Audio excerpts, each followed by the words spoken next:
Death and rebirth, digital genesis, self-creation, world transformation. These are some of the striking themes integral to the 2021 sci-fi musical film Neptune Frost. Hi there, and welcome to the Arts of Afrika Spring 2024. Today, I will be exploring the rich visual argumentation embedded in the fashion design featured in Neptune Frost, a stunning, artistically multidisciplinary, and politically combative Rwandan film. This contemporary work, directed by Saul Williams and Anicia Uzeman, follows the metaphysically intertwined hero's journeys of Matalusa, a coal miner, and Neptune, an intersex renegade. The two are each guided by spiritual visions to travel towards Digitaria, a Burundian village covered in repurposed computer parts. In this realm, they are reborn, recreate themselves, and generate collective organizing power to hack and dismantle an oppressive, exploitative authority. Throughout the film, the filmmakers implement a recurring plot sequence where characters must become enlightened, having spiritual visions that reveal the power vested in them to mobilize against the authority, which is the systemic antagonist, as a necessary precursor to discovering the techno-activist community of Digitaria, in which they work together to spread their anti-authoritarian message. As this sequence unfolds, the transition of the characters into Cedric Mizero's central costume design style for the film serves as the visual signifier for these ideological reincarnations. A core feature of these designs is the use of upcycled materials used to create vibrant, asymmetrical, metallic collages of e-waste.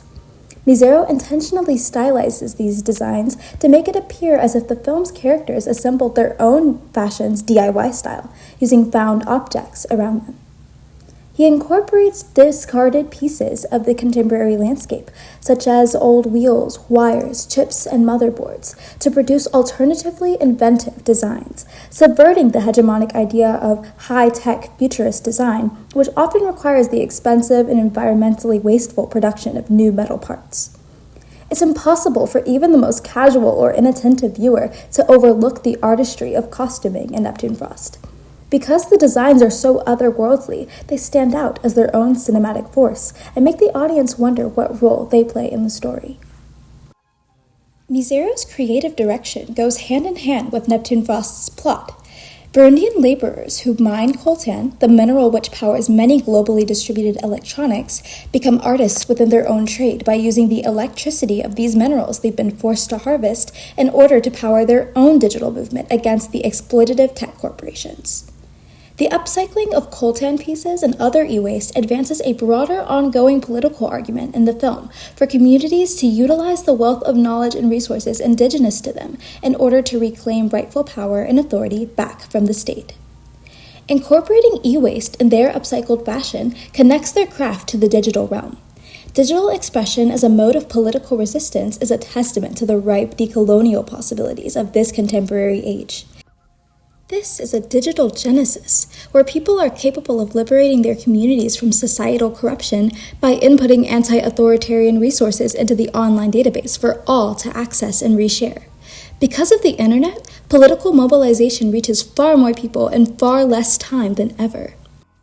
This phenomenon is dramatized in the film when Matalusa hacks and totally disrupts internet connections worldwide in order to bring attention and restore the control of technology to the laborers who mine that source of power.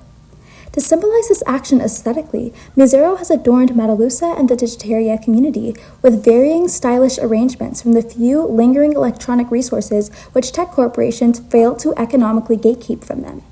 They are reimagining and reorganizing the use of digital power both in fashion and in action.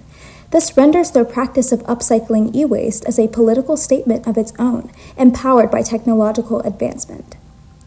Looking directly into the camera, the people of Digitaria assert their technological wealth and abundance, their unanimous gold mine, by collaging it all over their bodies and across their landscape, making it clear to the authority that they are no longer passive subjects of its totalitarian reign of exploitation.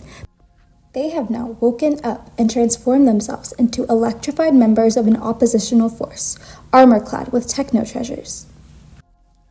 Neptune Frost is such a vital contribution to the genre of Afrofuturism and the film industry at large, because it encourages more filmmakers to center artistry, invention, and experimentation in the development of their work featuring the African continent, in order to keep finding more advanced and otherworldly ways to curate narratives of thriving, self-sufficient African diasporic communities. Cedric Mizero applies his talent in Neptune Frost to make commendable strides in the costuming industry by finding visually stunning and subversive ways to advance the artistic sustainability movement of upcycling. In the process, he breathes contemporary fresh air into the long-held legacy of ingenuity in the visual arts for which Rwandan creatives are well known, for the rest of the world to continue to admire and learn from. Thank you so much for tuning into this discussion, and I'd love to hear your thoughts and interpretations on the gift that is Neptune Frost.